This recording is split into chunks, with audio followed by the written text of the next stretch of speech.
পাকিস্তানে শিয়া সুন্নি সংঘর্ষে নিহত ২০।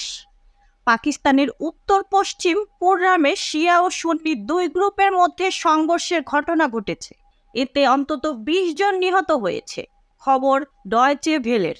প্রতিবেদনে বলা হয়েছে ৫ দিন আগে তাদের মধ্যে বিরোধ শুরু হয়।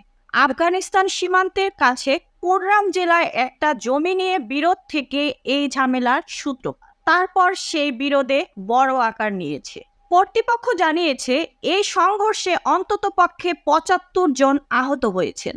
কুররা শহরের এক উচ্চপদস্থ প্রশাসনিক অফিসার বলেছেন প্রচুর বাড়ি ক্ষতিগ্রস্ত হয়েছে।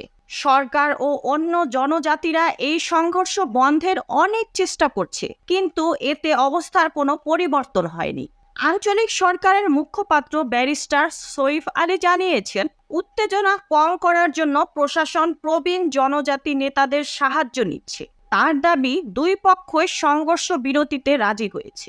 সাম্প্রতিক বছরগুলোতে কুররামে শিয়া ও সুন্নিদের মধ্যে একাধিক সংঘর্ষ হয়েছে। জুলাইতেও তাদের মধ্যে জমি নিয়ে বিরোধ দেখা দিয়েছিল। তখনও সংঘর্ষ বেশ কিছু মানুষের মৃত্যু হয়েছে। উল্লেখ্য, পাকিস্তান হলো সুন্নি প্রধান দেশ। এখানে মোট জনসংখ্যার মাত্র ১৫% হলেন শিয়া মুসলিম।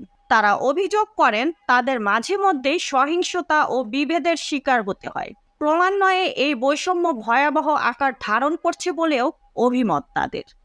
পারভেজ, ডেস্ক রিপোর্ট, বিই নিউজ, ঢাকা।